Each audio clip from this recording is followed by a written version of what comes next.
Welcome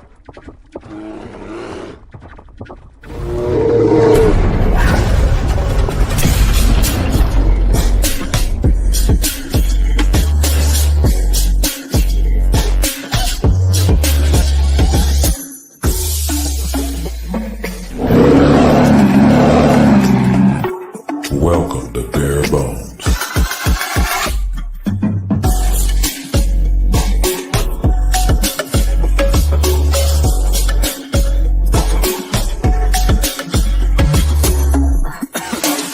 With your host,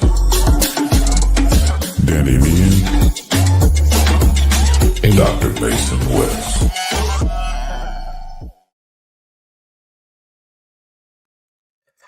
Welcome into this episode of Bare Bones. As always, I am Mason West, and today Danny is joining us, co-host of the show. Danny, how you doing? Good, Mason. How about yourself? Not too bad. Fun Thursday before the week before Thanksgiving, so things are hectic as always.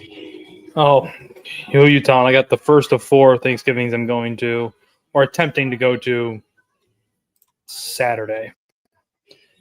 That is just absolutely nuts. I can barely handle the one I have. Yeah. All right, it's fun. Dive right in here. Got some things from the week to go over. The newest news that popped up today: Flex Week 14 Bears game at the Green Bay Packers will be played at 4:25 Eastern, 3:25 Central on Sunday, December 7th on Fox. The NFL announced that today, and then the Bengals Buffalo Bills game is actually now going to be played at 1 o'clock Eastern on Fox, noon Central. I know selfishly this actually helps me a lot because I'm out in Indiana for a course, so having it be later, I think I might be able to make it home, if not at least part of the way home, before stopping at a bar or something to watch this game. So that's very helpful for me. Or find the nearest brewery that actually embraces some sports, because as you and I are both frequent brewery goers, we've noticed, or at least I have noticed, a fair amount of people in that industry don't give a rat's ass about sports. So it's always like weird movies or old TV shows. It's like, it's very like quote unquote cool versus the mainstream coolness of like sports or modern day music and stuff like that. Yeah, a perfect example. That's not even a bar, but one of my favorite burger places. They just play it had like Moana on the last time we were there. Before that, it had Dragon Ball Z, and it's like, this is cool and all, but like if it's a Sunday at noon, I'm hoping I do want to catch the game. But I think it just goes to show a couple things. One, Bengals Bills just isn't interesting right now for the NFL, but also two, where the Bears and Packers are at is interesting nationally. Mm-hmm. And it shouldn't be a shock. The Bengals are bad, and I get Joe Burrow's coming back, but the Burrow thing is weird because if I were the Bengals organization, I would just shut him down. I wouldn't even bother. He just had his torn toe ligaments from a severe turf toe injury repaired. Like, why are you doing this? Like, I get Joe's a competitor and this, that, the third, but just don't even bother with it. And so the Athletic has a pretty cool playoff simulator you can play with and plug in either just one teams or a bunch of other teams. If you go to the Bengals one, because I was talking to a patient about this who is an unfortunate Bengals fan, essentially, this isn't all of it, but essentially the Bengals have to win out in order to really have a shot at the playoffs. And when you look at some of their upcoming games as well, Patriots, the Ravens twice, the Bills are a part of that. You have some winnable games in there, obviously, too. There's the Dolphins, but it's a pretty steep hill to climb. If they won, let's just say their next 1, 2, 3, 4, 5, 6, even if they won their next 5, you've only increased your chances to about 67%. And that's against some pretty, like I said, stiff competition. And even if you did make the playoffs, your defense is also still just horrendous. So it's just, if I was the physical therapist in the room with him, I'd just be like, dude, just come back next year to get totally healthy and crush it in 2026. Because there's no way his toe is 100%, right? No, there's still going to be some funkiness to it. I think he's probably a couple weeks away of further rehab before he's closer to 100. Okay, that makes sense. I just We've talked about it on the show before. When you hear anything regarding like something called turf toe, it always sounds way less severe than it actually is. Like that's a very painful injury. It sucks. Like, It's a torn ligament. at the least, it's a mild sprain of a ligament on like basically the toe of your foot that generates all the force and power, or it's a total tear, which is I'm pretty sure what he had because he had to have reconstructive surgery on the ligaments. Like, And for anyone that knows anyone that's had to maybe like through diabetes or something like that has lost a big toe, or if you try to anyone's had it's horrendous. The big toe is incredibly important, so it's not nothing. right. So I would say shut it down, but they're not going to, especially because I'm pretty sure Zach Taylor is coaching for his job at this point. Finally, I don't think he's a very good coach. Moving on, the Bears this week signed linebacker Jalen Reeves-Maybin, who's actually the NFLPA president, to the practice squad. The Bears have never had an NFLPA president on their team, even though they've been in the league forever. Great special teamer who was an all-pro with 10 special team tackles in 2023. He could be pretty useful with the struggles they've had on the special teams and also just for linebacker depth, especially if you take a peek at the injury report, which we'll do later. Yeah, I mean, I think that's pretty much what his sole purpose has been, right? Is just be a special teamer. Don't rely on him for anything regarding like actual linebacker play. Right. The special teams, it's not a secret. It's been terrible. The coverage units have been awful. The kicking game has been erratic. Like there's just nothing you feel good about. And I know the easy thing is to just go blame Richard Hightower. The roster past the first couple guys at the top really isn't that good. And this is something you and I covered in the very beginning of this season. That if you started to get down and having to start playing your guys you would consider core special teamers meaningful snaps, taking them off of teams, it's going to get ugly. And lo and behold, what's happened? Like it's not surprising that they're trying to now fix their special teams coverage units on the fly in week 11, you know? Yeah. Also next, Bears opened up the 21-day practice window for Kyler Gordon this week. Dennis Allen said today on Kyler Gordon and Jalen Johnson returning to practice. We'll talk about Jalen Johnson a little bit later. They're good players. Getting those guys going is going to help our defense. Both those guys look good right now. So now, again, we'll dive into the Jalen Johnson specificness when we get to the injury report, but just in terms of generally how this would help the team. I mean, this was supposed to be your strength at the secondary, even though that's not really how you build modern defenses, but whatever. But getting them back, and even if they were only at a percentage or a snap count or however it looks, I mean, that really could help your team, especially in this back end where you're playing a pretty tough schedule. Yeah, agreed. Last thing I'll throw out there before we move on to the training room stuff that I just alluded to.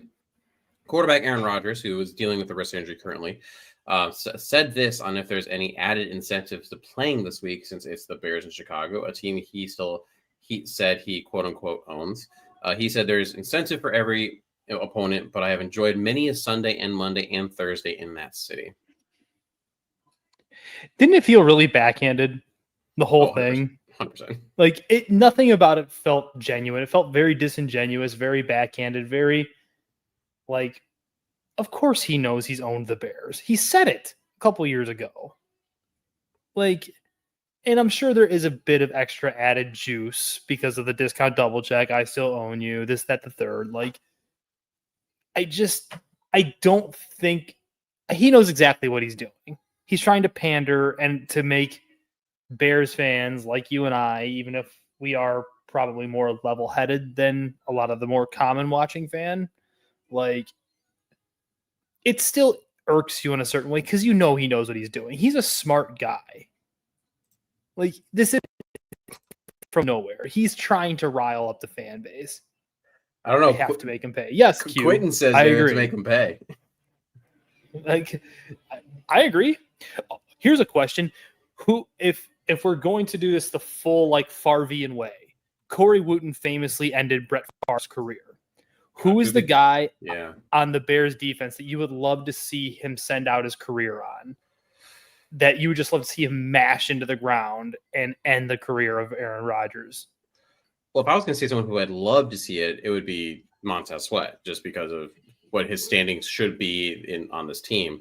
Who I think is more Corey Wooten-ish in terms of standing on the team would be someone more like Joe Tryon-Shianka, maybe. So the two names that came to my head immediately, how good would it be to see Andrew Billings just squash him into oblivion because he's 370 pounds or whatever he is? The other name I came up with is just like a nickel blitz from Chauncey Gardner-Johnson and just blindsiding him directly into the turf. Cuts him in half. Yeah. Those are like the two names that immediately like came to mind for me in terms of if you could end this man's career in a very Favrean way, as many Bears fans I'm sure would enjoy, those are the two names that really stood out to me. Now we just need it to be colder and at the University of Minnesota, with where the turf apparently is just hard as a rock, and then we'll be good. Okay, so just go play in Philadelphia or FedEx Field. Essentially. All right, let's move on to our training room roundup. So, like we talked about, we'll just talk all about the three linebackers all in a row here, and skip Travis Homer for right now. But Tremaine Edmonds, TJ Edwards, and Noah Sewell are all DMPs for the last 2 days.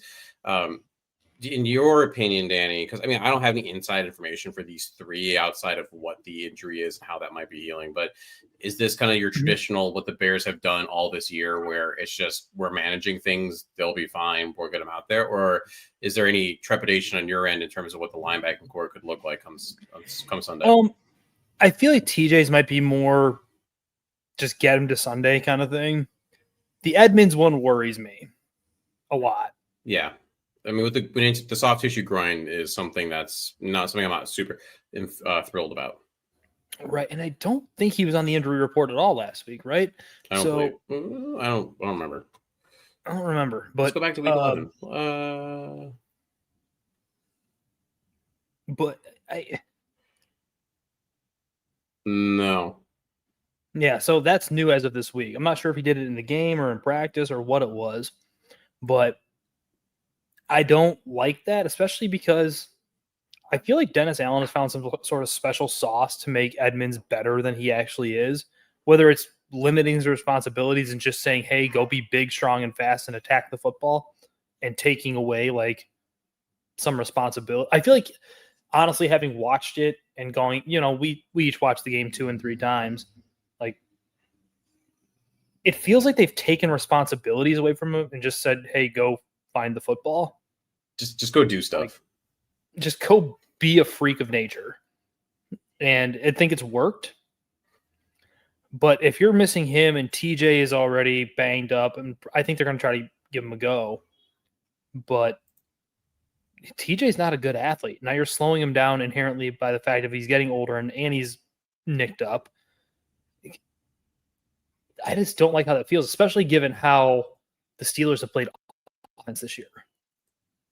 Because regardless of if it's Rodgers or Rudolph, I don't think this style of offense is going to change very much.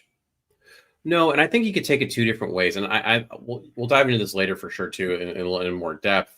But the way that the Steelers have played under Rodgers is very dink and dunk, short range. So you could look at that as, man, I don't necessarily want to have my linebackers have to chase down horizontally a lot of guys. Or you could look at the same time, well, I don't have to see TJ Edwards, who's gimpy, go up a seam route, right, and have to run with someone as much, because that's just not something that the Steelers have been throwing a lot of. I was going to go as far as saying, I mean, if there was a game coming up, besides maybe the Browns, of course, but a game coming up that you might feel okay having to go to backups, which, by the way, I mean, you're looking at guys like Mason, just to interject, Brad Biggs tweeted out 5 minutes ago. Injuries are piling up at linebacker. Bears are in a position where DeMarco Jackson and Ruben Hippolyte could be your starters on Sunday. So I literally was just about to say your backups are literally that. DeMarco Jackson, you got Ruben Hippolyte, you got Amin Ogbongbemiga as your backups. And of course, we talked about who they signed earlier this week. But Biggs is also the guy, he doesn't tend to say things just to say things. If he brings things up, it's at least like a educated guess. So, I mean, if you're having to go again with Ruben Hippolyte and DeMarco Jackson, like you said, Biggs just tweeted out. I think I feel better about it in this game than I would against the Packers coming up, against the Eagles coming up, some of the other teams. I guess, and you can get right, but man,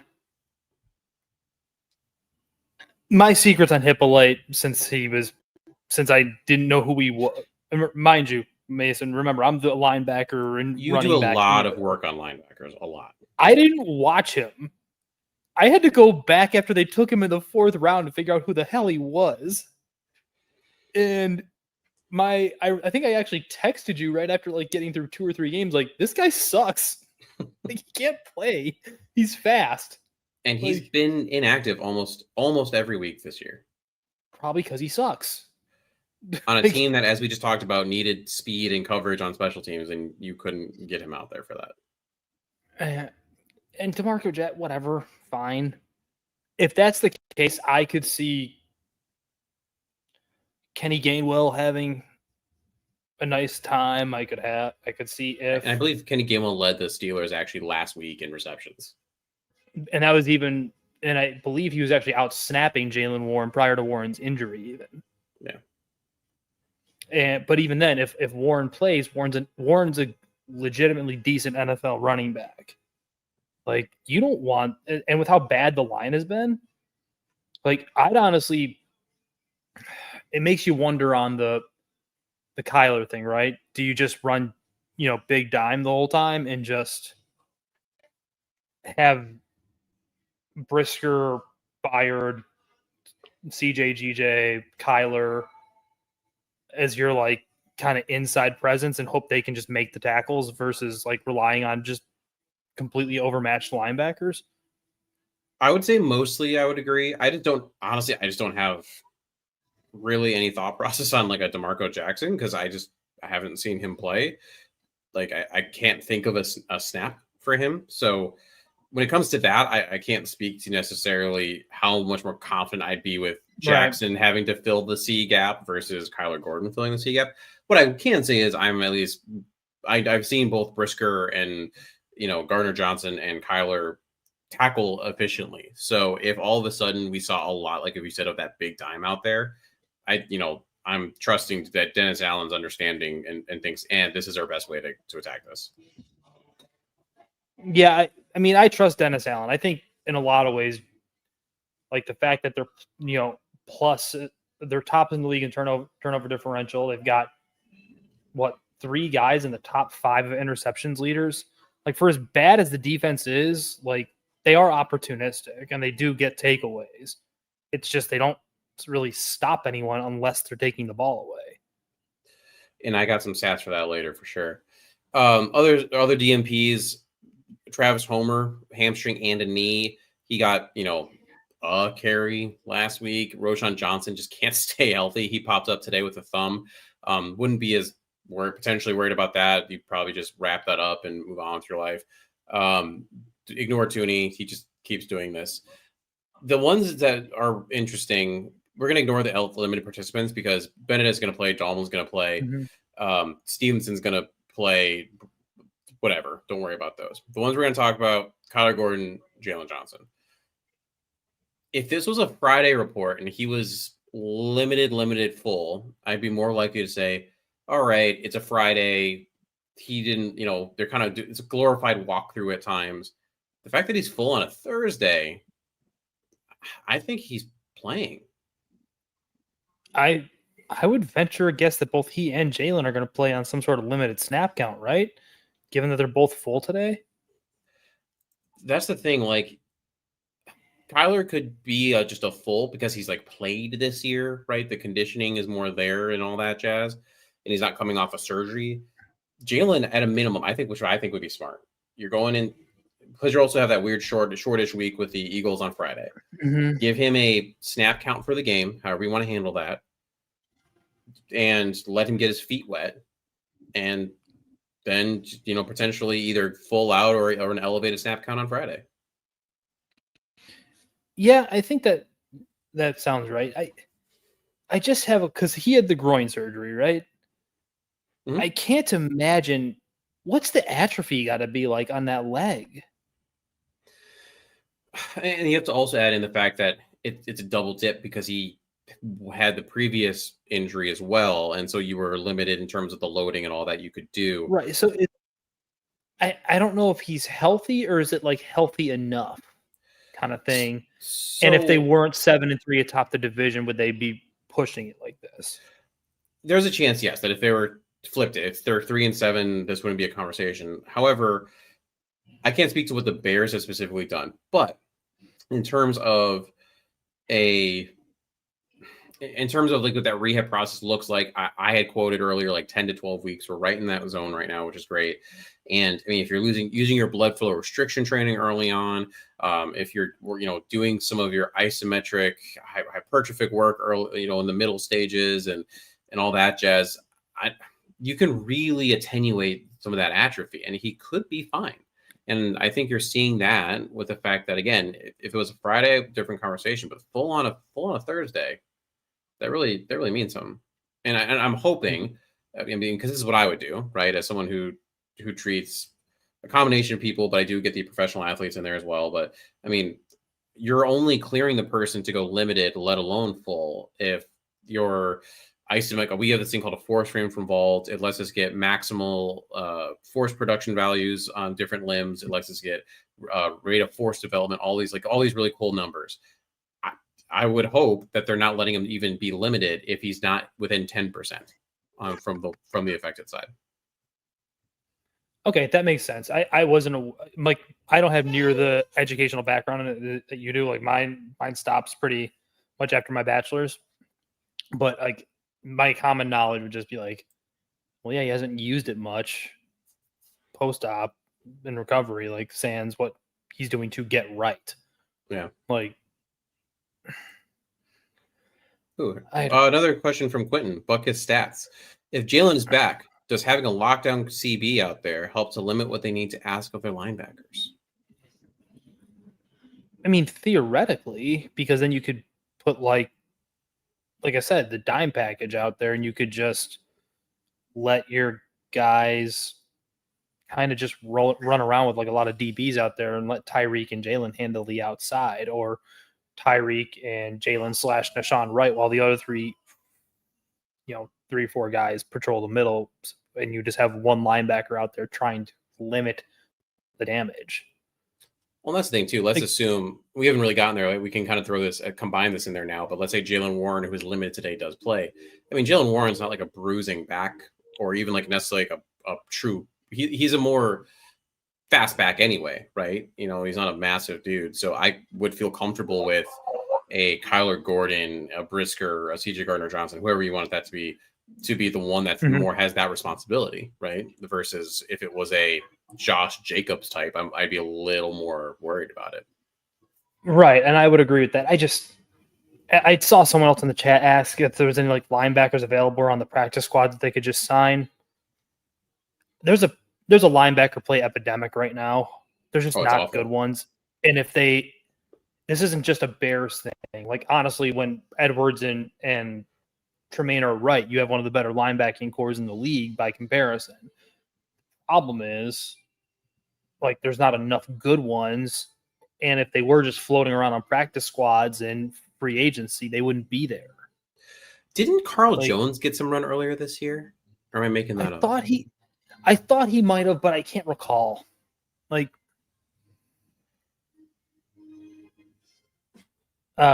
Quentin also follows up with, does dime become an issue against 12 or 13 personnel? They run it over 12 to 13. Does. And it absolutely does, because you're willfully getting small against a team who's big, where they specifically have a tight end who is massive. Darnell Washington is awesome, and I hate that I have to root against him this week. The fact that he's 311 pounds or whatever he said playing tight end is amazing, because he's still like nimble. He's a tackle. He's offensive tackle playing tight end. It's great. And I think it could take the Bears are a perfect example of this. And I'm glad Quentin brought this up, because the Bears the best way you can manipulate the defense right away is by your packages, right? And the Bears ran a lot of 13 personnel last week, and because when you do that, you're really dictating how the defense is going to match up with you. Now, now you have to have the thought process though in conversation. Do the Steelers have the tight ends that can run a 13, a 12 that worry you in that same fashion? And also, not just that, but also not just like, do they have the tight ends to do it, but do you have the play caller, right? So, I mean, no offense to, oh my God, why am I blanking on his name? Offensive coordinator for the Steelers, Arthur Smith. No offense to Arthur Smith. I think he's a really smart dude. He's still like a good play caller, but I don't think he's a Ben Johnson type. So what Ben Johnson can do and the creativity out of that 12, 13 personnel, I think is better than what Arthur Smith is going to do. And I think we've also just seen that in terms of, I mean, the Steelers aren't blowing you away with their run game, even out of that. And blowing you away with they're not attacking down the field necessarily. So, yes and no. It's not like the best game to lose your linebackers, but I think it's a better game than, like I said, if it was Green Bay or even if it was like the Eagles. Yeah, I wish I felt better about losing them, but at least like I said, and once before on the show, I just don't think who's playing quarterback matters much with how they're running the offense. They have the lowest percentage amount of forward passes, but the highest percentage amount of like average depth of target being 4 yards or less on their throws. Like it's like an insane, like they're literally just dink and dunking their way down the field. It's like all run game or extension of run game. Yeah, I mean, it's all going to be about playing in front of you and rallying and tackling, which has been, I mean, actually, at times it's been annoying, but it's not been an awful thing for the Bears. Their stuff has been, I feel like, more the horizontal, middle, and like even the vertical stuff when it comes to right, exactly. So again, I keep trying to I don't want to be talking myself into this, but I keep saying like I feel like it's not the worst game if you're just playing everything in front of you. So, like, yeah, as again, Quentin said, but if they just don't throw deep and you're just rallying to the ball, I don't hate that. No, I don't hate that either, especially because they have theoretically what would be considered one of those deep threats in football with DK Metcalf, but they just don't throw it deep. And I'm not sure if it's a product of Aaron trying to protect himself by virtue of the fact that he's, 41 damn years old? But their average, like, I think Aaron Rodgers, the last I checked, is 35th, tied for 35th in the NFL amongst quarterbacks for average depth of target, like something like 4.3 or 4.5 yards a target. I don't have the numbers in front of me, but it's like, it's not good. They don't like Quentin pointed out, they don't throw deep. They're a big, heavy team that doesn't really run the ball particularly well. Like they're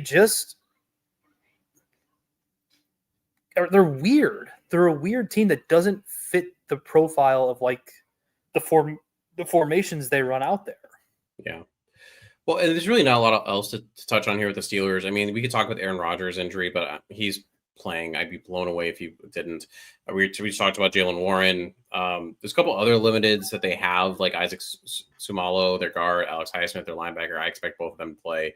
And their only other DMP was Cameron Hayward, but that's just because he literally doesn't ever have to practice ever again in his life. So I wouldn't. So they're going to be as full as you can be in terms of a game this late in the season. And the best little fun fact about this team is they are not the oldest team in football, as you would be led to believe. That honor belongs to the Washington Commanders. Which is crazy. Congrats, commies. Absolutely crazy. All right, quick break here, and then we're going to move on to the later part of our show.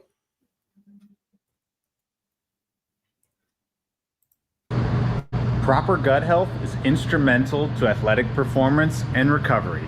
Our gut is in essence a second brain, and health researchers are continually uncovering new benefits of probiotics, scientifically connecting the dots between gut health, reduced inflammation, and stronger immunity. Kombucha Aid is a tasty, clean label, functional option to easily add probiotics into any athlete's routine. We call it balancing your brains. Kombucha is a premium performance focused kombucha crafted specifically for athletes and active individuals. This revitalizing beverage blends the traditional benefits of kombucha with nutritional enhancements to support energy, hydration, and recovery. Made from organic teas and infused with natural electrolytes, Kombucha offers a delicious and effective solution to maintain peak performance. Better athletic performance, increased nutrient absorption, improved wellness, and improved cognitive stamina. Use code BEARGUTCHECK for 15% off your order. Definitely around this holiday season when you're going to be putting a bunch of trash inside of your system with the holidays and all that, balance it out with something healthy. This body's a temple. No trash enters it, except for when I allow it to, which is frequently. I was going to say, we just had a whole combo about breweries. All right. Knee-jerk reaction. This is like one hot take that we have going into this upcoming game. Mine is that two things can be true at once. One, that wins in the NFL are hard, should be celebrated, and that the Bears are playing well. Per Adam Johns at Adam Johns, he noted that the Bears ranked second in rushing offense with 146.6 yards per game, first in takeaways, first in interceptions, first in turnover differential, second in defensive third down percentage, ninth in points scored, second in 10-plus yard plays, and fifth in 20-plus yard plays. And Caleb Williams ranked seventh in sack percentage, which is massively better than last year. And ultimately, I am looking forward to the time when Bears win, but the beat nationally recognized good teams and beat bad teams that handedly. So, for example, and where I'm going with this is the Bears got pretty lucky beating the Raiders on a blocked field goal. The Bears did not play well in that game. The Cowboys blew out the Raiders easily recently. In the same breath, the Raiders aren't necessarily the team that they were earlier. Take the Patriots. They've had an easy schedule, but the 6 games they won against teams with losing records were done so by an average of 10.5 points. So for me, like, am I excited about the winning? Yes, on one hand, and they're definitely better than they were last year, and the numbers support that. At the same time, you'd like to see them beat the bad teams more handedly. You'd also like, some of the games against better teams, so not to be blown out by 31 against the Lions, which I know that was early in the season. So again, both those things can be true at once. You can have fun with where the season's at the same time say, I'd like to keep seeing progress. But right now, there seems to be this whole flag in the sand of you got to pick a side of either they're awesome or they still suck. So it's my knee-jerk reaction was similar, where we see them 7-3. I don't know that they are as good right now as their record would indicate, sitting atop the division, past, above teams like the Packers and the Lions, who are traditionally the powerhouses as of the last few years of the NFC North. They're 25th in total DVOA, which I know is very highly skewed due to certain factors such as, big plays allowed and stuff like that. But I'm enjoying it. I'm not telling Bears fans not to enjoy it, but this team, in the ways that Matt Eberflus's team last year felt like it was underperforming and snatching victory from the jaws of defeat, this team is snatching, or the way they were snatching losses from the jaws of victory, this team is doing the opposite, where they're snatching victory from the jaws of defeat and they're just coming away with wins. They're still negative in point differential. They're like I said, they're 25th in total DVOA. Do I think they're a bad team? Not at all. Do I think they're a particularly good or awesome team? No. I think they're probably, given everything we know about the roster and the coaching staff and the quarterback and like new systems being implemented on both sides of the ball, they're probably about right where they should be, but their record is just better because they're kind of just pulling rabbits out of their hat right now. And your quarterback is quite literally the hardest quarterback in the NFL to sack at any given moment. I was talking about it with a friend. He feels like he's the Lucky the Leprechaun from Lucky Charms, where the kids are all trying to catch him for his pot of gold or his bowl of Lucky Charms, and he just like slithers away, scoots away, hops away, whatever it is, and he's just like he's always just one step ahead. And the amount of times where it feels like he's dead to rights and he just like hops away or slides out, it's frankly amazing. And I couldn't imagine being a defender trying to deal with that. It'd be infuriating. Like, I had him. He was in my grasp and then he wasn't there anymore. No, but Danny, the Steelers signed that one dude to be Caleb Williams in practice, so they're going to be totally ready for it. Oh yeah, because that's like Caleb. That guy is like Caleb Williams because he's fast. Even though I don't know that Caleb is particularly fast, it feels like he's always just faster than chasing him. John Rice Plumley. I don't know how you pronounce that name, but yeah, that's who they signed. What's your to be perfectly honest? To be perfectly honest is kind of what we alluded to before. Is I really don't like the matchup of this offense with the linebackers going out just because of how heavy the personnel is. Could it be worse? Yes, you could be playing a much more explosive, dominant offense. But it still doesn't feel good given just the sets they're coming up with, how they choose to play foot. Like, this is a game where your linebackers really should be the ones picking up your slack and carrying you. But they don't really have that luxury, it seems, especially given the most recent Brad Biggs report, even if it is just highly speculative. But his speculation, as you said, Mason, is highly informed speculation. Yeah. Mine is that I'm surprised the Steelers defense has not been better this year as a whole. If you actually look, the Steelers have allocated $160 million in salary cap towards their defense, which is $25 million more than the second-ranked Giants and $50 million more than all but 6 teams, which is far too much for a pretty shaky unit. They rank 18th in yards per offensive play allowed, 15th in points allowed, 7th most passing first downs. They've also in the 7th most rushing first downs allowed. And the Steelers rank 14th in the NFL in defensive EPA per dropback. So it's a very average defense. Which is just weird. Can we say that maybe they've turned a corner, though? It feels like the last few weeks they've gotten right, and they were bad early on, but they've kind of righted the ship. I don't know the correct term there, but like they moved Jalen to safety, which I think was the absolute correct move. And I think we all talked about that for years when he came out, that whenever his time at corner was pretty much done, he could be a good safety. I guess my pushback there is, I mean, their last game they beat the Bengals, where the Bengals kind of, yes, it's hard to say because the Bengals offense can be explosive, but as a team, the Bengals just suck. And that game was also weird if you actually watched it. They allowed 25 and lost to the Chargers. They allowed, and they beat, but they allowed 20 to the Colts, and then they allowed 35 to the Packers before that. It's still, again, it just, to me, that screams middle. Right. I think the biggest thing with the Steelers is, and you don't want to ever say it, but I feel like TJ Watt went from elite and great to merely very good. Yeah. And that fall off, when you're talking about that sort of game wrecker that he's been his whole career, is always going to be noticeable, especially when Cam Hayward's 36 years old or 35 years old, whatever he is, especially when it's an old defense. It's an old defense. Yeah. And I think that's just part of something we need to realize, that for as good a coach as Tomlin is, and as expensive as that defense is, it's just, age is undefeated. Like, you're eventually going to get old. You're going to slow down. And it's not even like TJ Watt's been bad. He's been really good. He just hasn't been the TJ Watt we think of. And speaking of kind of crazy, the fact that, Joey Porter Jr. did sign with this team. I know I was in the group that was like, ooh, maybe he'll sign with the Bears. Not Porter Jr., Asante Samuel Jr. Sorry, Asante Samuel Jr. I'm saying, I messed it up. Yes. But he signed there too, didn't he? Joey got drafted there out of Penn. Did Asante Samuel sign there? Am I making that up? Asante Samuel signed there on the practice squad, but we found out later the surgeon that did his surgery is actually the team surgeon for the Pittsburgh Steelers. So that makes a lot of sense there. Just a fun little fact there.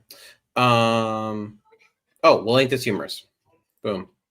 Mine is, according to Mike Sando of The Athletic, Caleb ranks 9th in terms of most betrayed quarterbacks through week 11. The betrayal index, as he put it, is the difference between a QB's and a defense/special teams per game EPA ranking. So this was for 30 quarterbacks with 6+ starts this season. Caleb got there because he's 17th in EPA, and the Bears defense is 21st in EPA from -4 difference. There are some way more egregious ones, like Josh Allen is at -24, which is crazy. Dak Prescott's at -24. Jordan Love's at -21. Basically, all three of their defenses and special teams are just not helping them out whatsoever. But I still think that, like I said, the fact that Caleb is at 9 just continues to show that the defense is, while creating turnovers, still down to down, play to play, first, second, third, fourth quarter is not fully pulling its weight as you'd like it to. No, it's not good. It's simply not. My Atlantis humor, while not as in depth as yours, is Chauncey Gardner-Johnson, I believe, is 3rd on the team in sacks, and he just got here. He just showed up. He just showed up here. Like, he literally just is like, this is week 4 he's coming up on being here, and it's like, you're 3rd on the team in sacks. It's like, ow, that's not great.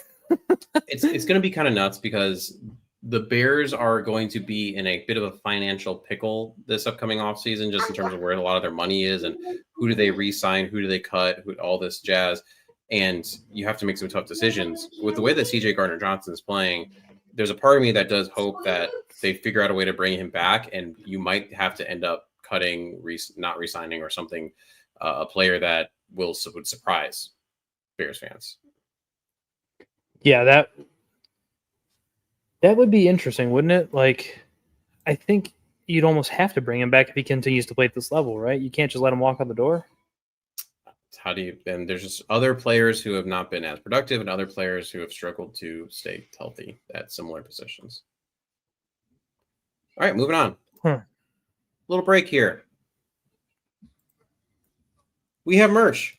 Keep saying this every single week. Please, you should buy stuff. It's cool. I'm wearing the hat. It's a dope hat. There are shirts. There are mugs. There are t-shirts. I already said that. There are sweaters and hoodies and all.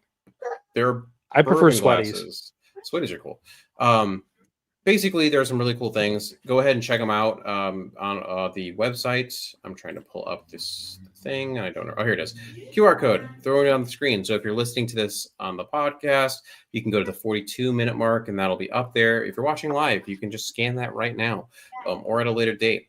Holidays coming up. Be a great gift for a Bears fan in your life. It'd be a terrible gift, but a funny one for another NFC North opponent in your life, such as a Vikings fan. I just think that'd be funny. What do you need to know? The Bears vs. Steelers rivalry has been played 28 times, with the Bears winning 19 games and the Steelers winning 8 games. They have also tied one time. The last Bears game was a loss 27-29 in Pittsburgh. That was the infamous Cassius Marsh game, where after turning to face the Steelers bench and flexing a bit and running into the outstretched butt of the ref, was flagged for a taunting by referee Torrey Correnti, and Justin did not get his comeback win, as everyone was hoping. Super cool.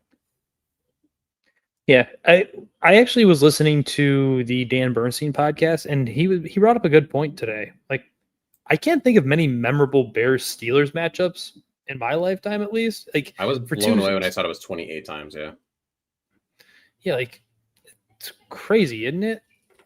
That's the only one I can think of, but that's also because it's the most recent one. It's the most recent one, and it's also the one where I think you and I were still so in on Fields that it felt like it was taken from him on a really still stupid call. But yeah, just kind of going back, it's a good point. I mean, there weren't any like cool, memorable, really sad. I guess there was the one. The Bears got a field goal block. Was that Steelers? No, that was Bengals. That was Bengals. Yeah. Yeah. I guess the Bengals. So it's a very valid point. It's just a boring series. Right. Two traditional teams where they run the football and play defense. A couple questions I have here for this matchup for you. Go away, Q. So, oh God, I forgot about that. The neck won that game. A couple questions. You already answered this one, so I'm gonna skip this one. It was like about Rodgers versus Mason Rudolph. Another one. So, in your opinion, have the DK Metcalf and George Pickens trades been good for the Steelers? I don't know that they've been bad because I don't think neither of them matter very much. They got what I think in the moment was fair value for Pickens, and I think they gave up what would be considered somewhat fair value for DK Metcalf, even if I deem him a pretty overrated receiver. Like, I don't understand what either of those guys do for Rodgers, Rudolph, whatever you have playing quarterback, if this is the iteration of offense you're choosing to play. what does it do for you? They're both guys that are downfield threats who are supposed to take the tops off defense, and you don't throw the ball deep. Okay, cool. You kind of had to do the Pickens trade because, right, he was coming up on a contract year, and what he had done so far was not worth really re-signing him, but you didn't want to lose him for nothing, so that made sense. And at least at the time, if you make the decision that you're still relevant, that you want to take advantage of what we thought was going to be a good but old defense, you had to have a wide receiver one. And I think they probably thought that Rodgers would throw it down the field more than he is. I mean, go back to the first week. I mean, week 1, Steelers Jets. That's what everyone thought the Steelers were going to be. Right. I 100%. And how much of it is just Rodgers protecting himself? I go back to that thought. Like, he isn't young, and he, even with the version of football he's playing, he still got hurt. Old people get hurt. It's crazy. Calling Aaron Rodgers old in the grand scheme of life is diabolical, but there's definitely some watchers, listeners right now who are upset because they are the same age, if not older than Aaron Rodgers. But I'm sorry, at least in football years, right? You are.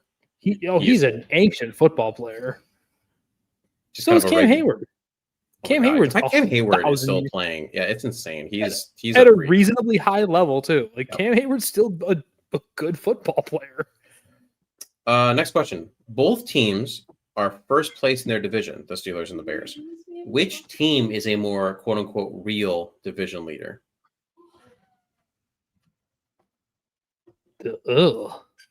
Can I say neither? Nope. Like, because I would, because of the sustained success and who Mike Tomlin is, I would say the Steelers are the more real division leader. They're positive. I believe they're positive in point differential, right? So they're at least a good team by metrics outside of record. But I feel like the Steelers are like, do you know that meme where it's like, I think it's the little girl holding like a sucker or something, and you see the clown on a tricycle behind her chasing her? That's the Ravens. That's the Ravens. The Ravens are the clown on the tricycle, and the Steelers are the little girl holding the cookie or sucker, whatever it is. Like, and I'm trying. I actively try not to be biased in this question. Obviously the Steelers defense is substantially better than the Bears defense. Like, just substantial. It is. Like, the Bears defense. The takeaways are important, but down, the Bears defense is not good.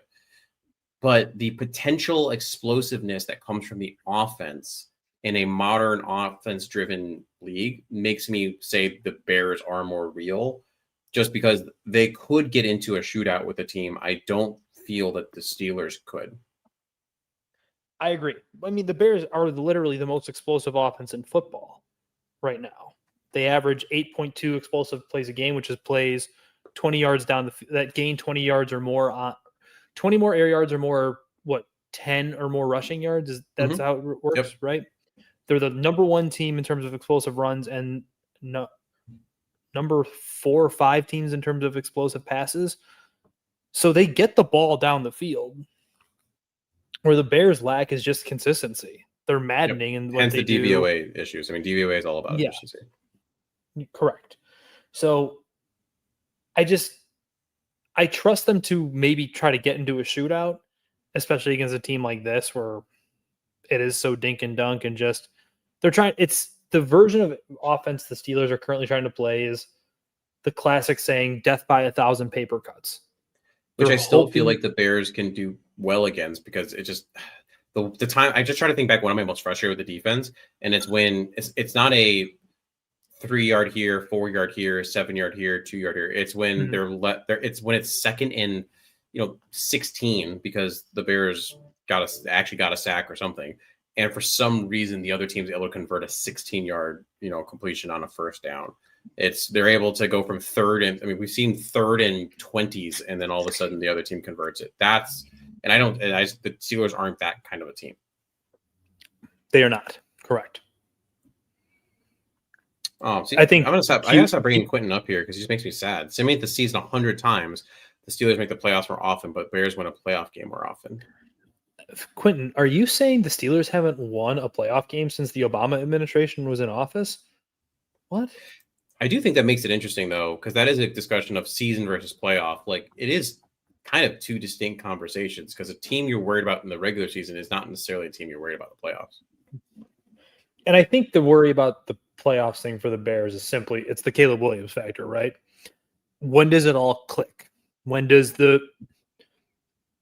easy stuff finally become easy because people start doing their jobs? People stop dropping the football. The scramble drill doesn't look stagnant, and you see Caleb running around for 5, 6, 7 seconds, and the guys completed their routes, but they're now just someone standing. Besides Colson Loveland actually doing the scramble drill. Mm-hmm. Right. Dude, it's infuriating. If I have to watch DJ Moore stop his feet one more time after his route is done, I'm gonna throw my remote. I remember being, I feel like, one of the only people on the island of DJ Moore effort issues at the beginning of last season and being told, no, he's fine. You're being too hard. What are you, Dr. Body Language? And look where we're at. You are Dr. Body Language. That's literally part of my job. I literally have to read people for a living. Okay, Mr. Literal. Dr. Literal. Even unliterally, like if you're going to try to get two different people better, you have to understand who they are, not just what their impairment is. One of my superpowers is being able to read people. It's annoying. I hate it. Also, so speaking of hating things, love it, hate it, rehabilitate it. This is a matchup or a specific dynamic that we love for the Bears, one that we hate for the Bears, and one that if we were the coach, we'd have focus on fixing this week. What was your love? My love is what the passing game could theoretically do against this defense. I think the passing, outside of the explosive plays, I feel like this passing game is so close to just to the moon button kind of thing.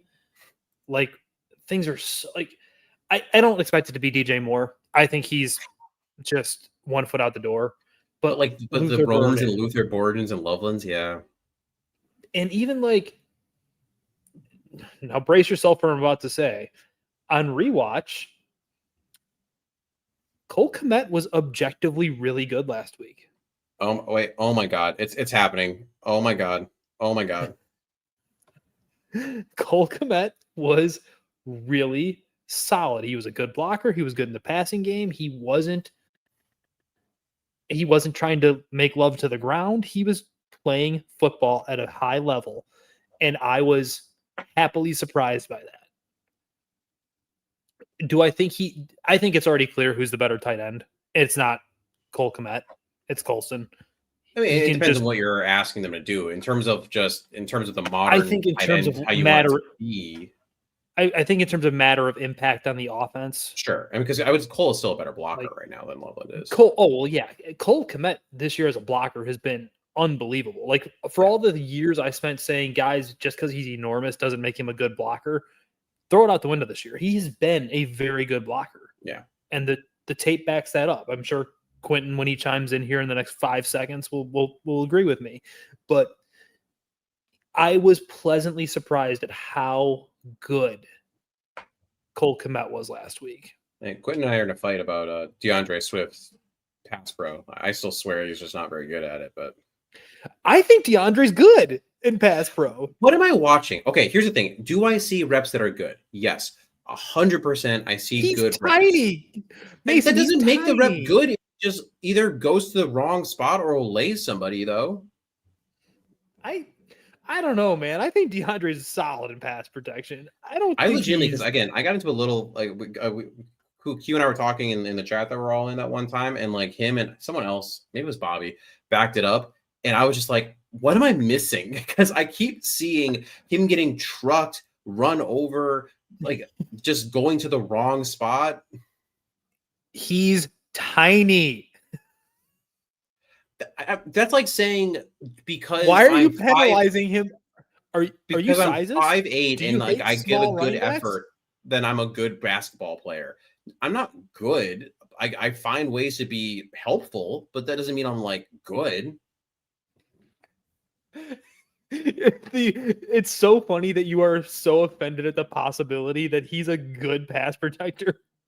I just think like here's the thing. Like I'll watch like Monangai pass block, and will he still mess things up? Oh, Yes. see, I Like, think Monangai is awful at it. this is so crazy to me because yes, there'll be an example like in the Vikings game. It's early-ish in the game where it's one of the I think it was the second corner blitz where Monangai doesn't even look to the right. And he carries his fake to the left, and the corner comes streaking off the right side, and it ruins the play. Like that, you can't have that. Like you have to be able to scan, and you have to abort that pass, that run, that fake, to go get that guy. However, when he is actively blocking, he actually is in the way blocking more often than not. Whereas I feel like again, Swift is just like getting absolutely trucked and falling into Caleb's lap. This sounds like you just don't like a small running back, which, to be fair, both running backs are small. But that's the thing. Monangai actually still holds his ground. He does? Yes. I gotta find clips. I don't even like DeAndre Swift that much. The fact that I'm like somehow the DeAndre Swift defender right now is objectively hilarious to me. Oh my god. All right, my because love. if I had it my We're moving on. We're moving on. My wife's gonna yell at me because we have to go to dinner. My love is not specific matchup. It's more of an excitement to watch something. My love is watching T.J. Watt versus Darnell Wright, Andrew Billings versus Zach Frazier, Montez Sweat versus Troy Fontenot, Cam Hayward versus Joe Tooney, Keanu Benton versus Drew Dahlman. I think this is just a offensive line, defensive line. Fun, more offensive for the Bears, defensive for the Steelers, but like I said, I mentioned Billings and Frazier. I think there's just gonna be a lot of fun double team one-on-one blocks. So when you go back and rewatch this, it'll be cool. Are you excited for TJ Watt on Theo Eggs Benedette? You know what's funny is my hate was actually Nick Herbig specifically versus Theo Benedict because I feel like there's a chance that they line Herbig up over him a good amount of times. Herbig has a 90.5 PFF grade, good for 5th best among edges. According to ESPN, Herbig leads the league in pass rush win rate at 31%, and he has 6.5 sacks this year, 36 pressures. Jeez, didn't realize he was that productive this year. Yeah, right. I don't watch a lot of Steelers. I went back and I watched their last game against the Bengals just for this show. I probably should have watched a different game. But yeah, Herbig's been a productive guy for them. Another Wisconsin guy too, if memory serves. I mean, yeah, he's a white edge. So fucked up. How many other schools are turning those guys out? Iowa. Good one, really good ones. Lucas Van Ness, sir. Do not disparage the name. Good one. He's like okay. Who is a big budget Thor that came out of Michigan years ago with his flowing locks of hair? Because they have Aiden. Mm-hmm. He got drafted. I remember who he got drafted by. He got drafted by the Patriots. I can't remember who you're talking about. I can't remember his goddamn name. But what was your hate? I hate the TJ Watt matchup against either of these, or not either, but the against Theo. Like it just feels like a game where the seasoned, Hall of Fame edge could just bury your terrible pass protecting left tackle. Which I credit to Theo, honestly. He's been acceptable, especially in the run game. I would say I give him I give him a B in the run game, and then I give him like a D as a pass protector, to be honest. Yeah, I do wonder if maybe you keep him on the roster. This is projecting way down the line, but if he's maybe a Tooney replacement in a couple of years, I think he'd be better inside. I mean, just because he does have the we've shorter had this arms. conversation. Yeah. And he's a really good athlete. You can see it when he gets out in space. Oh my God. I mean, especially again, this is more in the run game, but like his movement is way better than I thought someone coming, no offense to Canada, but offense to Canada, someone coming out of Canada would be. Blame Canada. By the way, Lucas Van Ness has 2 sacks, 16 total pressures, which ranks yeah, I know. 76 overall. I know, but the people need to know. And that's where are you? Oh, 8 total solo tackles. So yeah. Okay. Again, my Lucas Van Ness love redraft, totally unwarranted. I saw a ball of clay. Dennis Allen would be proud of my evaluation skills at edge. Rehabilitate. You had alluded to this earlier. I have some specific stats to back it up. The Bears defense has not been good, and specifically on Bears first and second down defenses has just not been it. The Bears defense ranks 28th in the NFL in first downs allowed on first down plays for the 2025 season, allowing 66 first downs on 275 plays for a 24% conversion rate. They rank 31st in the NFL in first downs allowed on second down plays in the 25 season for a 39% conversion rate. This could be a week, though, to fix that. You talked about this earlier as well. The Steelers with Rodgers averaged negative 3.4 air yards to the sticks, which is last in the NFL. 71.6% yardage is from yards after catch per True Media. The league average is 50%. They have they're third worst in the league in explosive plays per game at 4.7, only ahead of the Browns and Saints, yet behind the Titans, all gross offenses. Aaron Rodgers has thrown 30.8% of his passes at or behind the line of scrimmage, the second highest rate in the league. A league low 45.3% of his passes have been 5 or more yards downfield, a league low, and the league average is 55.1%. Rodgers also has attempted 23.9% of his passes, 10 plus yards downfield, also the lowest rate, while the league average is 32.7%. So you really, really should, in theory, be able to rehabilitate that first and second down defense, even if the Bears linebackers are all in triage.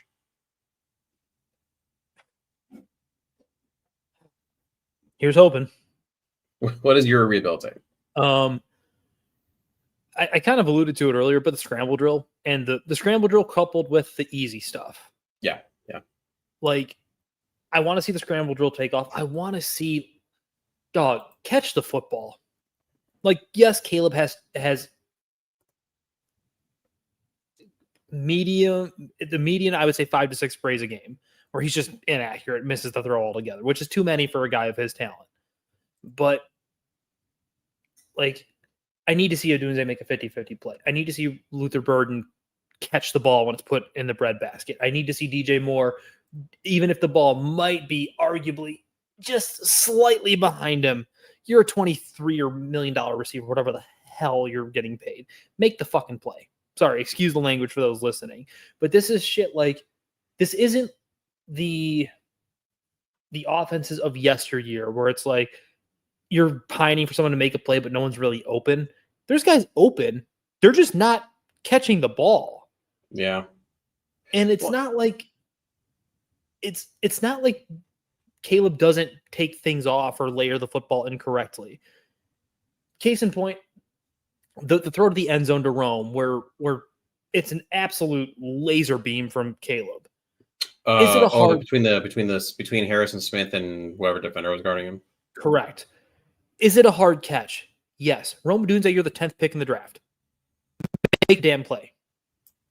Like, it feels like ridiculous to say that, but Rome Odunze, we all talked about it when him and Neighbors and Harrison were coming out of the draft. Those are guys you build an offense through.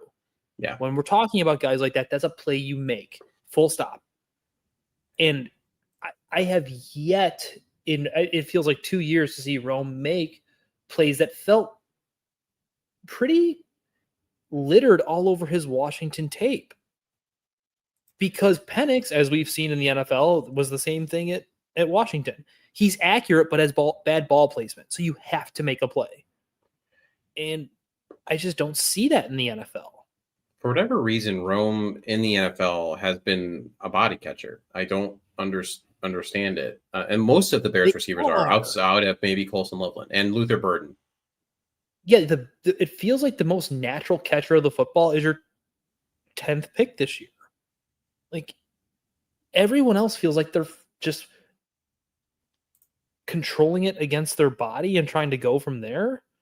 Which, when Caleb is zipping it in there, it is going to lead to drops and balls bouncing in the air and other stuff. Yeah, I think I'm trying to remember who tweeted it out, but with all the drops Caleb has experienced this year, it has taken his completion percentage from what would be 65% on the year to 60%, just to give you an idea of just drops. And that's like the per true media drops, not the ones that you could argue, like, you know what, you're a professional. More NFL wide receiver. 50-50, yeah. Like, you should probably make that play. Oh, well, hopefully we see a shift this week. X factor for the Steelers. I have, just keep the theme going of things we've already talked about a little bit. Keep the Darnell Washington train going. Now, he's nothing crazy. Darnell Washington's never going to be a fantasy tight end for you. But, you have a guy who is a oddly athletic dude for his size, both height and weight. He mainly is a blocker in the Pittsburgh offense. He has only 18 catches for 209 yards this season. But the 6'7", 264, we found out is actually more like 310. Tight end caught 4 passes for 67 yards on Sunday. He had the season's most dominating touch, throwing aside 3 Bengals following a short reception. And they also had a freaking 3rd and 17 conversion. Now, obviously, there's an asterisk to this because the Bengals just can't tackle. But especially with, again, the Bears linebacker situation, I think that there is a world that exists that, just getting the ball in his hands, you can – a couple key plays here and there, in terms might swing the game for you. Yeah, you could be right on that. That's great. I loved Darnell coming out of UGA. It's almost like if you took, this is like Darnell Washington reminds me of what in some way, shape, or form, like LeBron James would have been had he played football. Maybe not as super athletic, but like just this enormous man who moves like a gazelle. Yeah. Yeah, he is more athletic than people give him credit for. He should be used more than a block. He was hurdling people in Athens. We just didn't talk about him as much because Brock Bowers happened to be there at the same time. Yep. What was your X factor for the Steelers? The pass rush. And finishing the hits. So you're saying the X factor is actually bringing in whatever that guy's name is, I already forgot, so that they learned how to handle Caleb. No, the practice squad guy they brought in. Oh, geez, John Reese, whatever. He's not a real person. He's a Madden creative player. The NPC. So you're the real X factor is the Mike Tomlin being smart enough to bring him in. That's what you're saying. Correct. Just bring him in right now. No, I think it's the ability to finish sacks because Caleb at times is there for the taking. Like, he just doesn't get taken. So I don't know, man. Like that feels like the obvious one. That and can the Steelers break out a big play? Like, can they find DK Metcalf running away from Nashawn wrong and just hit him deep? No, and that's a good one. Why don't you keep going? X factor for the Bears. X factor for the Bears. I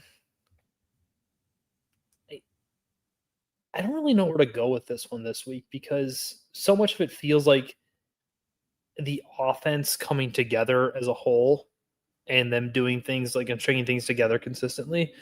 So I'll go with something like, can Chauncey Gardner-Johnson be a stabilizing force as a tackler? Since I think he's going to be out there a lot this week, whether it be in the safety role, a dime backer role, the nickel back role. Shout out to Chad Kroger. Like, can he be like a legitimate chess piece this week that maybe ruins the game plan a little bit for Arthur Smith and company? Because I can't give it to a guy like Montez Sweat because he hasn't shown that he can do it at all to this point. Sure. No, he has not. Mine is handle the blitz. So kind of the opposite of what you did for your Steelers one. Last week, Flores was pretty blitz happy, and that clearly affected Caleb, which normally actually Caleb this year has been pretty good against the blitz. But the Steelers actually ranked 3rd in blitz percentage this season. And They rank third in sacks, they rank fifth in pressures, and they rank 11th in pressure percentage. So this is a game that you have to win and manage up front, and your bad running back blockers have to help you. Just bringing everything full circle. Okay.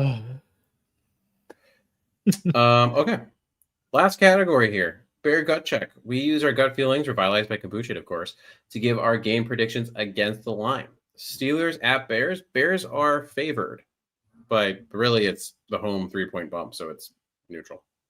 Push.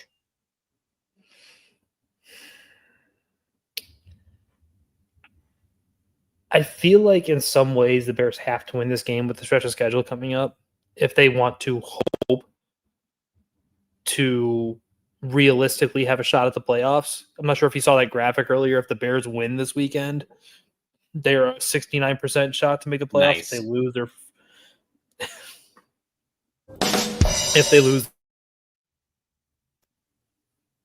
So it feels like this is a pretty imperative win, especially with Packers and the Eagles on the horizon. Yeah, I mean, and some of the other same graphic, right? The Packers were listed there too, so and their win-loss, right? Pretty big jump as well. And so, I mean, you get the Packers nipping at your heels. 49ers are getting healthier. They're in the wild card conversations and on your schedule later in the year. So absolutely, I think this is a very important game. You have to get at least 10 wins. You have to. Yeah, I don't want to call this must win, but it feels close to that just because of how much it could mean divisionally. You only have one division win. Like you're 1-2 right now, and I don't think that I genuinely, and I'm the Tomlin guy. Like I think if Tomlin were fired today, he'd have a job tomorrow, kind of thing. Like I believe in that guy, but I don't think they're particularly good this year. It's Tomlin. He's monkey paw. He's going to, no matter what, he's going to figure out a way to win 9 or 10 games because he doesn't go under 500. He just doesn't do it. So who are you taking in that game? I'm going to say the Bears cover and win. Okay. I will say the same thing. I mean, I just think that some of the really important stats that matter in games are the ones where the Bears have advantage in terms of offensive output, explosion, things of that nature.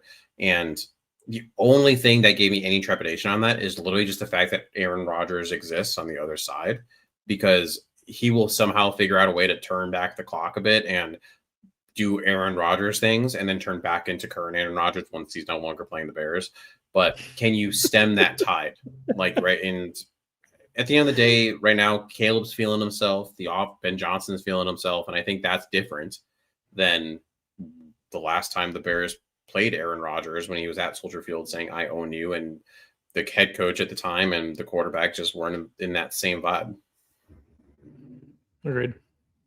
Tonight's game, Bills at Texans. Bills, I had it at -6, but I actually saw that move to 5.5.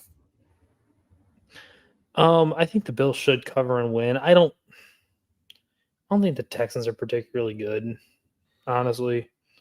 I was picking I have 2 upsets this week in terms of some pick 'ems I'm doing. The Texans are one of them. I don't know. Davis Mills is playing surprisingly good. Texans cover, Bills win. How about that? That make you feel better? I mean, sure. For some reason, I just think the Texans can potentially win outright. The Bills' defense is actively not very good. Their offense can be good at times, but Keon Coleman's sitting again for non-football reasons. Which is that whole Keon thing is weird. Usually, we saw that with the Cowboys. They sat their top receivers for a drive, right? Maybe that happens in a game, but to sit him 2 games for what we're hearing is like missed meetings and stuff. That's weird. And then the rest of I mean, you have Josh Allen. That's really the main thing that matters, but Khalil Shakir is up and down in terms of who that is. You had to bring Gabe Davis off the street, who is just basically go run deep and run a slant. And Allen showed a weird amount of confidence in him, like his first week active. It was all very strange. I wouldn't be surprised. Again, and I think I actually have a parlay with this. The Texans just outright win. Maybe. I mean, especially Will Anderson's just a dude, man. That's the thing. That Texans defense is very good. Okay, moving on.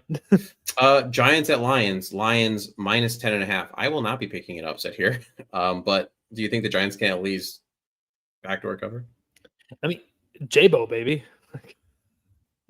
No, I think they do not cover and they lose. Pretty handily. I'd say so. The Dan Campbell can call good offenses against bad teams. At least that's what we I know don't from think Dan Campbell was that bad last week, though. I don't think he was good last week. I don't Some know. of it was Jared Goff and conditions and all that, but there was also just some of the fourth down decisions. Okay, and also, how much of it is just like the Eagles are kind of the boogeyman team? They play a brand of football no one else plays. They drag you into the deep end of the pool, and they kind of just beat your ass into submission because they're playing a brand of football nobody else plays anymore. I think I would agree with that more if it was the team doing that. But like the fact that the Eagles' offense still wasn't working really either, it just how can the boogeyman go to scratch you and like barely cause you to bleed kind of thing? I guess it just feels like they're so good. They just play a very ugly brand of football, which causes us to all think they're not as good as they actually are. I do. The Eagles' defense is fantastic. I mean, I tweeted this the day after the game. I'm terrified of that defensive line for Black Friday. Dude, Jalen Phillips got there. It looks like a bat out of hell. Like he's just he is Vic Fangio's unborn son. Apparently, the melding was perfect for them. Crazy. Anyway, Vikings at Packers. Packers are favored by 6.5. I think the Vikings cover up, but the Packers win. I don't think the Packers are that good, man. I would agree with that. I think that defense is actively not what it should be, and the offense is disjointed. Like Jeff Hafley is like on the short list of like coaches you got to hire to be your head guy. Like, what has he done with that defense that makes you believe that? What, the CFL? I don't know. Maybe I saw the list. It didn't make any sense to me. I think the bigger thing. I thought you were talking about the ESPN list of like the coaches that are the next man up. And no, I was talking about the Pelissero list where it just felt like they were taking offensive play callers and just throwing them on there because they call offense. Like these guys don't. This year is really rough. If you need a head coach this year, I don't think there isn't the Ben Johnson out there. There isn't a Mike Vrabel out there. This year is going to be know that there's like a Kellen Moore out there. No, and that's why I think for the Giants, one of the most common names thrown out there is Shula from the Rams, the defensive coordinator. Yeah, I mean, cool, I guess. Like Flores, I think is going to be high up there. I think Jesse Minter is an interesting name. Like, but all the good names you come back to are really like defensive guys, which is why it's funny when you read the Pelissero list and they're like, here's all these offensive guys. And it's like, none of them are good. Well, stop putting them on there. I actually think there is a chance just because of the Packers defense, the Vikings, because actually, if you go back to the Bears-Vikings game, I think if the Vikings had leaned into the run more, like Aaron Jones and Jordan Mason were actually running decently well in that game. They were. And then they just got bored with it or something, and then they would just not do it. Now, that being said, there's only so much you can just run, because, you get a 4-yard gain, a 2-yard gain, it's third and short, you get stopped. What do you do there? There are problems when you're not taking chunks. But I think there's a chance if they lean on Aaron Jones and Jordan Mason that they could actually win this game. Yeah, last one we're picking, and then we're getting out of here. Eagles at Cowboys. Eagles are favored by a paltry 3. So I guess you could say 6 because they're away. But the Bears will be playing the Eagles on Black Friday. Who you got, Eagles or Cowboys? I think the Eagles win and cover. Dude, they're such a well-oiled machine. I get the offense can be very disjointed at times, but dude, they're just so good. Like the offense is so talented. Saquon, Devontae, AJ Brown. When's the last time we've seen a player so outrightly talking shit about his role in the team, and it just being a continuous thing even past the trade deadline? I'm not sure, but it's like I get it's just what receivers do, I think, to some extent. And he's not happy that he's just not being force fed the ball, especially now that he's got his ring, right? Like he's got the jewelry, and I just wonder how much of it is he'd rather just be force fed the rock at this point to damn with winning. Like, But to be fair, though, I mean, the Eagles literally won a game where they Hurts throw for 100 yards, like it was like week 3 or something like that. yeah, it was like 99 yards or something he threw for. So they aren't exactly. It's not even force feeding. They're really not. The offense isn't Throwing the like you ball. said. It's disjointed. The offense is not great. Saquon's not doing great. AJ Brown's not been doing great. Devontae Smith's not. It's not just an AJ The Brown. offensive line has been in and out of service. Yeah. Yeah, they're missing Lane Johnson for the next couple weeks. Yeah, and I think what's his name, the kid from Nebraska who just made the Pro Bowl as a center last year. Cam Jurgens has been in and out of the lineup. Like nothing's been like steady the way it used to be. And people nationally, locally have always called into question Sirianni. It's like it makes you realize probably how good Howie is at assembling talent. I hate Sirianni. I hate him so much. You and Ross Reed both. It's just he got handed like a Maserati, and people are blown away that he's racing around in it. Yeah, he's a bag. I can agree with that. Again, I don't think I'm picking the Cowboys. I'll pick the Eagles here, but I would not be surprised if, as we said, there's a disjointedness with the Eagles offense. We've seen what the Cowboys offense can be in terms of, and we saw that literally this last game where Pickens and CD were just eating the entire game. Apparently you just got to sit in the first drive and they're set. But yeah, I would still say the Eagles win this. I mean, the pass rush is still something that I think the Dak might have a problem with. And their secondary is still very good. They have the best nickel in the league. Dallas Cowboys or Cincinnati Bengals in the South? That's fair. Well, yes. Yes. I had a quadruple think about that. All right. That's what we got. That's the show. Just a note here. So there will not be a Thursday podcast because it's Thanksgiving. Go hang out with your families you have. And if you don't have a family that you would like to hang out with, hopefully you have some friends to hang out with, or hopefully that there is something fun for you to do. And if not, some peaceful reflection on what you are thankful for. I will potentially, maybe, possibly try to get out a early Friday morning, just 20-minute thought process on the game later that day. But that's probably the most that'll happen there. But yeah, anything else before you get out of here, Danny? No, enjoy your holidays. Remember to be thankful for certain things and don't be stupid. Don't drink and drive. Uber and Lyft are your friends.